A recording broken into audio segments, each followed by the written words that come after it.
It finally happened. You did not believe that I could come in here, but I know my words don't describe how I feel inside. All of you and I love you more. What up, y'all, and welcome back to Tell 'em Tebow. Thank you for everybody that has been subscribed to this channel and been supporting. You guys are doing great. I appreciate it. I guess that's a reflection of me doing good. Maybe, maybe not. Either way, y'all still here, and I appreciate it. For everybody that's new, first time, second time watching these videos from me, please go ahead, subscribe. If you like the video, like it. Make sure to share, and don't forget to turn the little bell on. That way y'all get all notifications for my upcoming videos. Today I want to talk about something that a lot of us go through, and it may not even be directly, it may be indirectly, but as far as just being a black man in America, we face so many trials and tribulations that most people don't even see. And for other races, they talk about, oh, black people have it the worst. Some may even say Mexicans, but me being a black man and living through this day in and day out, it's tough, y'all. And if any of y'all got any clue, y'all know these are facts. Like, I don't care if you're a black man that's a CEO at a company now, you're still gonna have other people looking at you like you don't even deserve to be in that position. So I'm 32. I've lived in Lafayette, Louisiana, which is my hometown. I lived in Destin, Florida for 4 years. Also, I went to San Antonio after that, lived there for 4 years, and now I'm in the Dallas area and I'm loving it. With all those places, we know, as far as living in the ghetto to living in an okay place to living in the suburbs, like, one thing doesn't change, and is the way that I get looked at, and black people in general, black men that is. I always, I'm always the one that asks, hey man, like, I get some weed at, or I can get this, and it's like, I don't feel that I have anything that says, hey, I smoke weed, or hey, I sell weed. I haven't smoked weed since I was 13 years old. I know you're probably like, oh damn, 13 years old, like that's when you start, or that's when you stop? That's when I stopped. At 13 years old, because I started at a young age. I was smoking about 10 years old, y'all. So, like I said, my past it's not beautiful, but it made me the man I am today, so I have no shame in it. With living in all those places though, and the racism that happens, and not only the racism, it even happens, with our own people, and that's the part I really don't get. Not saying I agree with the other people with the racism and stuff, but I expect that from them. Like, they aren't us, they don't understand what we go through. But as black men, we know what we go through, but yet we make it tougher than the other races. Like, I don't get why in the hell we do that. Like, it's stupid to me. And even now, we're living in the suburbs. Granted, no one comes out and says, hey, you don't belong here, or hey, this, hey, that. But you know how it is. You can see how white people sometimes look at us, especially when you're in a nice area. It's like, how did you get here? Are you a rapper? You must be an athlete. Oh my God, you must have robbed a bank and got away with it. You must still be a drug dealer. Either way, a lot of them feel that we don't belong in the suburbs. We don't belong in a place where houses are nice size, or people drive these type of cars, or those type of cars. It's like, you black people don't deserve to be here. And the part that really kills me is that no matter what we do, y'all, we're not gonna change that. And that's what we have to come to an understanding with.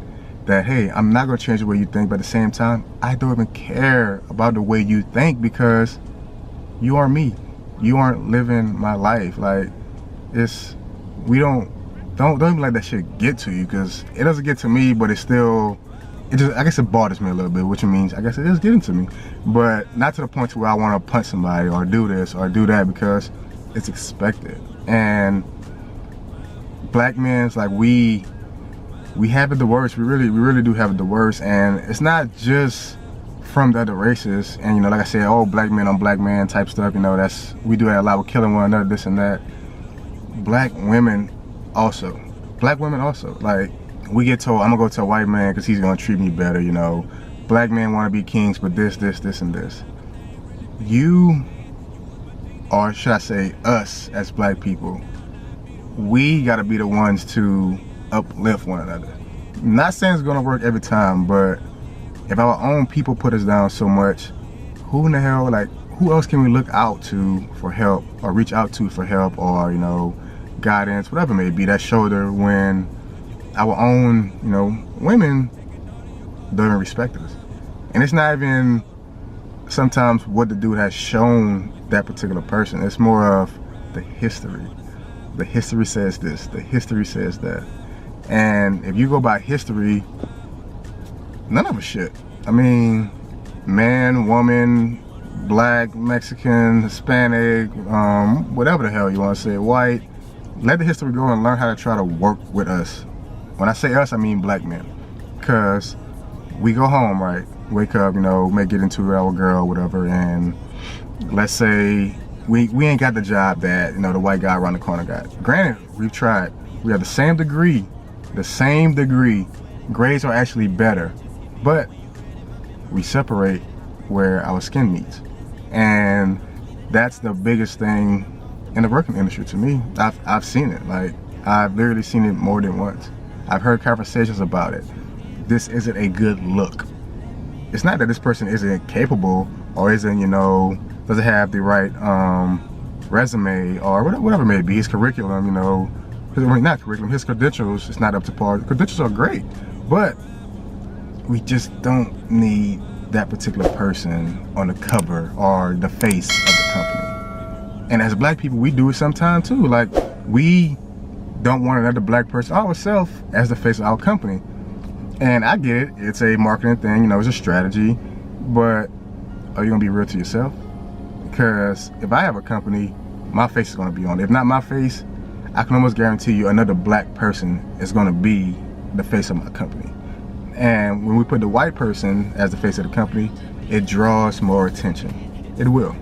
But if you're gonna trade yourself in for drawing customers, then you're just as much the problem as the person you're putting on the cover. Just my thoughts. I ain't saying I'm right, but that's how I feel. Another thing is, like, when we, you know, as black men, we're dating or whatever, and we go out and date a white woman, we get crucified. We get crucified. And it's this, we're talking about all this, I'm not saying everything is 100% with every single person. I'm not saying that. I'm saying for the most part. So don't misconstrue what I'm saying. Take it as is. There's a good chance if you feel some type of way about it, you're probably one of those people. And if you don't, then that means that you're probably not, because that doesn't bother you. It's not you. But we're dating a white woman, right? And we're gonna get crucified.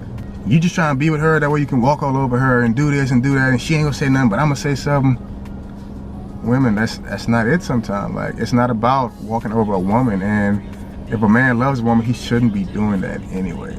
He shouldn't be putting his hands on her. He shouldn't be calling her out of her name. He shouldn't be, you know, just verbally abusing her, whatever it may be. I mean, all kind of things can happen. But from what I know, I've seen guys go to white women and date them. I've never dated one. I mean, you know, I have my own reasons for doing what I do, but I've never done it. And I would not look at the next black man any different because he decides to go to a white woman. Because she may have a connection with him that a black woman or a chick from another race may not have. And we like to say, oh, they don't understand the struggle, you know, that we go through as black people, or they don't understand a black man like a black woman does. I agree.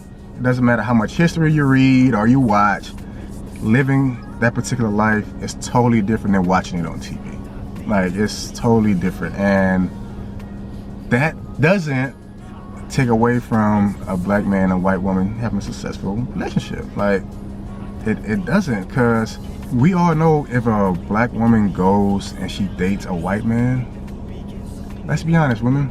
Let's be honest now. Let's be honest. The first thing you're gonna say is, yeah, sis, you got you a good one, you got credit, you got this, you got that. Oh, you got your white man, you got your bunny, hey, chocolate swirl. Y'all don't even know the dude yet. She hasn't even mentioned his name yet. But y'all automatically think it's a win because she's with a white man. And as black men, that shit eats us up. Most of them won't say it, but that messes with a black man. Like, we see that and it's like, damn, like, he already gets all this credit, but yet I get discredited before I even put my hand out to give you a handshake. Like that, that's coming from our own people, and it's crazy. I mean, because, you know, we get told, black men, oh, we don't work, we're bad fathers, we're this, we're that. White men are good men, they'll take care of you, they don't back talk. No, they kill you.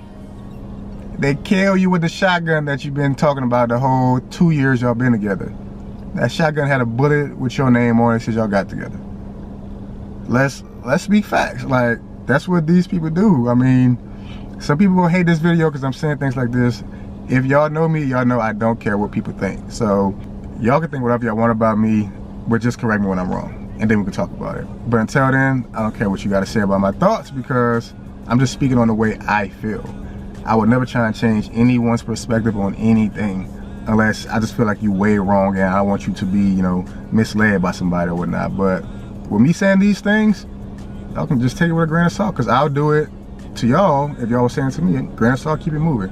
But white men, they kill the women a lot. So when y'all feel like, oh, I met my white king and he gonna do this for me, he gonna do that for me, go ahead and cheat. Go ahead and cheat. I can almost guarantee you ain't gonna see next week.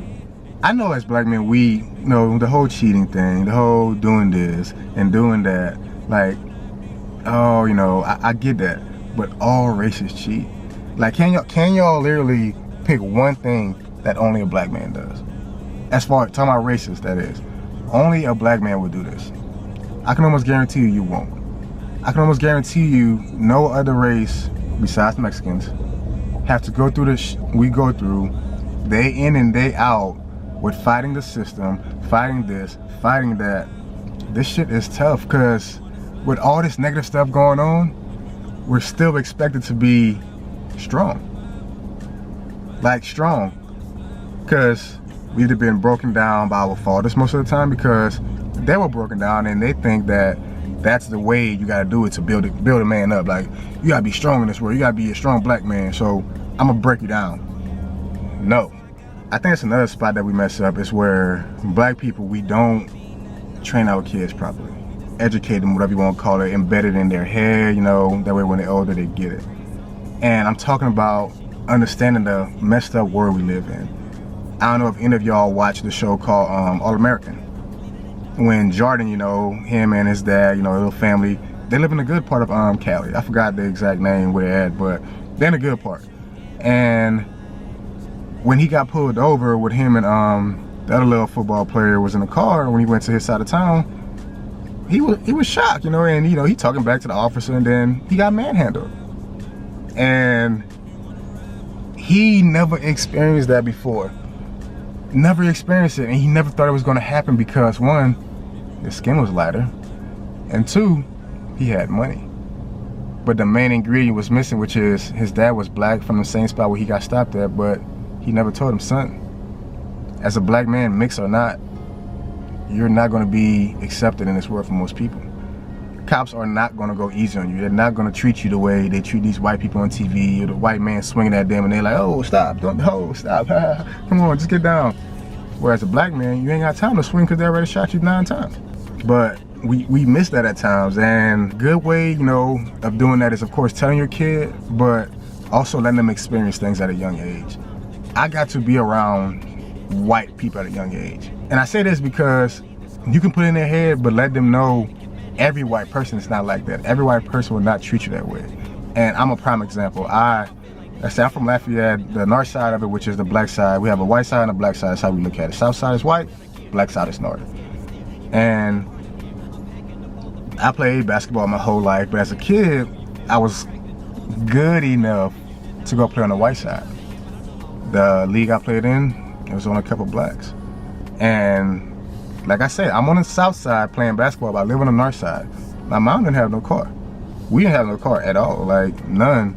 But they would come get me, bring me to the south side just to play basketball, right? Granted, I was grateful for it. Like that was huge to me, because I got to experience a different lifestyle. And they treated me with the utmost respect, never judged me. And I'm talking about the people that actually took me there. But, you know, I got to see them have family dinners. I was there, and it's like, oh, this is dope, blah, blah, blah. At the same time, I got to see other white people while I'm playing, because I'm the best player in the league, you know, the little black boy they brought over, and these white parents are looking at me like they're disgusted, and their kids are even, you know, talking, you know, shit, saying little things, whatever, but I'm not being accepted. This is me as a kid. But it was already embedded in my head on how they would treat us. And I was told, like I just said, not all white people would treat you this way. So as a kid, I got to experience it, because nothing is a better teacher than experience. I don't care who give you advice, they can give you the blueprint in 3D, but when that experience hits you, that's when reality hits. So I learned how to maneuver around those people. I learned to, hey, I'm gonna accept this. I'm gonna accept that's the way to do it. I'm not gonna accept it like I'm gonna just be quiet to say something, but I know what to expect. And we all gotta make sure we're showing that to our kids, especially our black men, like young men that is. If you don't, you're almost setting them up for failure. Almost setting them up for failure, because they're gonna take it from another guy on the street that say, oh, the white man, they got nothing to do with us, they don't want nothing to do with us, they always keep us down. No, let them know everybody not like that. Just like every black man is not a deadbeat dad. Like, stop giving my black men these names. We are not all deadbeat dads. Like, no, like, Now, let me show you how my car screen looks. Like, let me show you something real quick. This is my upper dash, right, screen, and this stays here 24/7. It doesn't change. Anybody that has been in my car would tell you. That little girl there, that's my world. Like, no matter what, that's my baby. I'll forever take care of her, so on and so on. And I know so many other black men that take care of their kids, especially guys in my group, the guys I roll with. Like, we're not all deadbeat dads, and stop giving us that name. The thing with a black man is we tend to break down eventually. So even with all that though, like, black men, this is straight to y'all. Women, of course y'all see it too, but dude, y'all gotta uplift one another, dude. Like, if I can't come to you and talk about, hey man, I got this plan, that plan, and you just shut me down because I'm black, but if a white person brought this to you, you'd be okay with it. But you don't want to see me because I'm a brother like you. You don't want to see me up here. Because if you're here, I gotta at least be here. I gotta be at least one notch under you. Because if I'm here or here, you don't like it. But yeah, you'll go sit and work for the white man. Not even trying to be, you know, entrepreneur. You're just gonna sit with the white man and work for him because what? Because that's the way it's supposed to be. Come on, man. We gotta help one another out. Like, look at this message right here. These are my boys and I talking, right? And these are the kinds of things we say to one another. We uplift one another because we know we ain't got too much help from other places.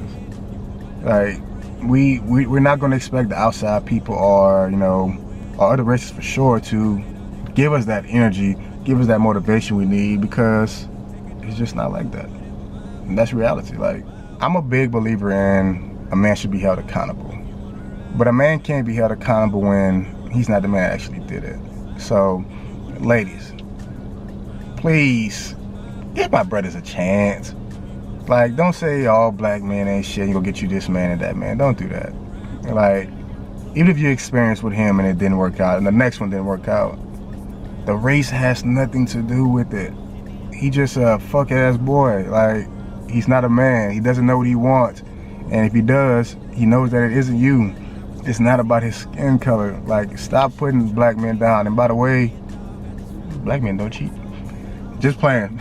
But stop putting us down, man. Like, we try to uplift our women for the most part. Not all guys, we're all not the same. But we need y'all to be the queens that y'all supposed to be. And we need to be the kings that we're supposed to be. I'm not giving us a pass on nothing. That's not me. I don't sugarcoat. I don't try to pick a side when it comes to our black people. To me, that shit is beautiful. And not only the relationship, but when they have kids and they start building and you see, you know, oh, they have this company. It's like, I applaud y'all because I love it. So that wraps up this video, people. Hopefully y'all enjoyed it. I know I could have got into more things, but I chose not to at the moment. But like I said, hopefully y'all enjoy it, and hopefully y'all actually took something from it. For black men, hold strong out there. Stay strong out there, man. I know it feels like most of the time everyone is against us. It's tough, but If you find yourself in that position where it feels like the world is coming down, don't be too prideful, man. Hit up another dude and be like, hey man, I'm going through this, I'm going through that. You'll be surprised of like having the right people around you, like how much it can change you in a positive way. But you gotta want to change and do the right things and the positive things that, you know, supposed to be done to get where you're trying to get. That's all I gotta say about this video, y'all. So like I said earlier, make sure y'all subscribe. If you're not subscribed, go ahead and like this video, share it, hit the notification bell, and y'all already know, if they ask who told you, tell them T-Bo. I'm out, y'all. Appreciate it.